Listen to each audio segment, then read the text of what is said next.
Welcome to the Speeding Bulletin. My name is Steve Younis from supermanhomepage.com. This is all the Superman related news there was for the week February 13th to February 19th, 2009. In movie news, Drew McWeeny at hitfix.com, who used to write for ain'titcool.com, posted an entry on his blog regarding the Wachowski brothers taking on the next Superman movie. He says that he's contacted a source that would absolutely be in the loop on making Superman, and was told that the Wachowski brothers were not involved, not at all. Later in the week on /film.com, they also received word from two independent sources stating that the Wachowski brothers have definitely never had any talks with DC or Warner Brothers to helm a Superman film.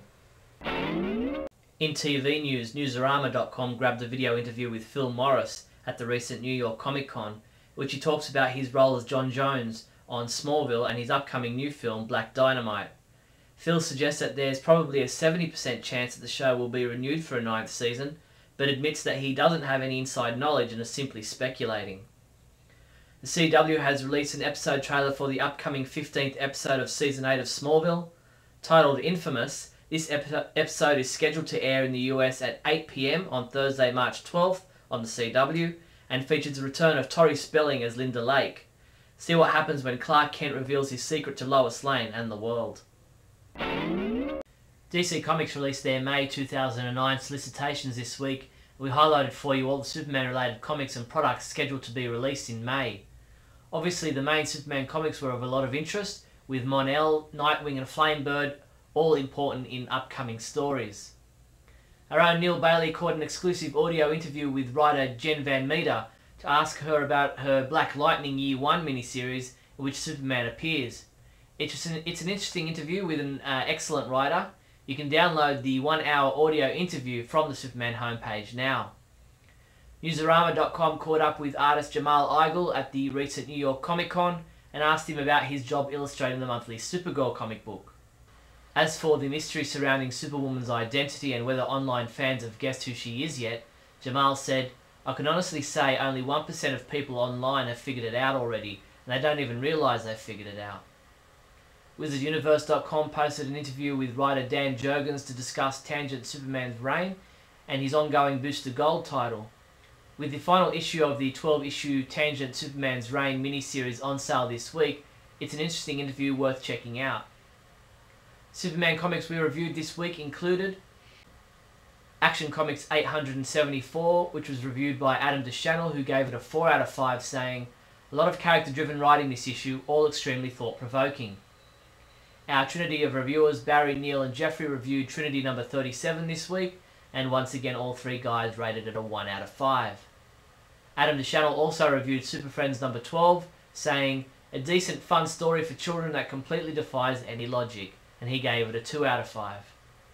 Tom L. took a look back to August 1963 to review Superman 163, which featured the story Wonder Man, the New Hero of Metropolis. Superman comic shipping this week from February 18th include Black Lightning Year 1 number 4, Justice League of America number 30, Supergirl number 38, Superman Batman number 55, Tangent Superman's Reign number 12, Tiny Titans number 13, Trinity number 38, and Superman Chronicles Volume 6 trade paperback. In other news, Stone Arch Books, children's book publisher of fiction graphic novels and chapter books, has partnered with DC Comics to publish DC Superheroes, a new book series based around DC Comics' iconic characters Superman and Batman. Debuting this month with 12 titles, DC Superheroes pairs new stories by Stone Arch Books authors with original art by DC Comics illustrators. The full-colour chapter books feature contemporary adventure and crime-fighting tales with appropriate language and content for students in elementary grades. The series will include a total of 48 titles, published over a 2-year span. Superman homepage reviewer James Lance continues reviewing story arcs from the 1940 Superman radio series.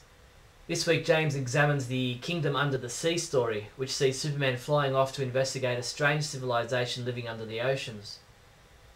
CryptoLogic Limited, a world leader in internet casino and branded gaming software for adults outside the United States, announced this week the signing of an exclusive multi-year licensing agreement with Warner Brothers Digital Distribution and DC Comics to bring Superman, Batman and other members of the world's greatest superheroes to leading internet casinos starting in the fourth quarter of 2009. It was an announcement that received a lot of angry comments from Superman fans at the Superman homepage who are opposed to the idea of using the Man of Steel for online gambling. HeroicWorld.com announced the release of the world premiere trailer for Heroic Ambition, the upcoming superhero entertainment documentary produced by Heroic World Productions. The trailer for the upcoming film can be viewed exclusively at the film's recently launched website, heroicambition.com. And that's the week that was in the world of Superman. I'm Steve Younis from supermanhomepage.com.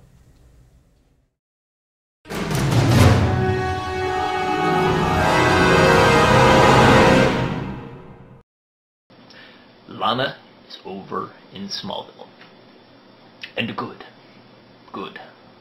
I hadn't talked to a single person who really thought that her finale was a good thing.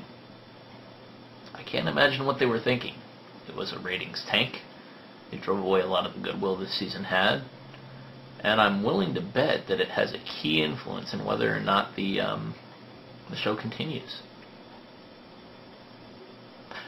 I think that the fact that one of the future episodes seems to be about Lois using a stiletto heel to become akin to Superman might not help. The whole idea that, you know, Superman is really cool and all, but let's just make the chicks just like him, and that'd be even cooler. I don't buy that. Not because I don't dig chicks kicking, but, I mean, one of my favorite authors is Greg Rucka, and one of my favorite characters is Wonder Woman. I got no problem with women who kick, but I have a problem with a character who is flawed, who is then treated as heroic by virtue of the fact that she has breasts. That, to me, is a disservice to women. It's a disservice to feminism. It's a disservice to everyone who reads it. And it's sexism. Just the same way that a guy smacking a girl on the butt and say, hey, it's your job to get me a beer is.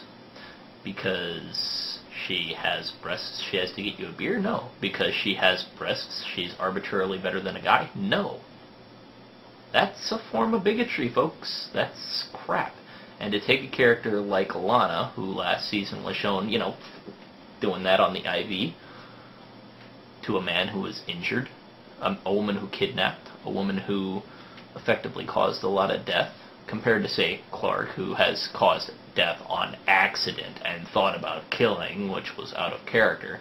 But to say that she's suddenly like him is just utterly ridiculous to me, and I'm so glad she's gone, and I hope she didn't take the show with her.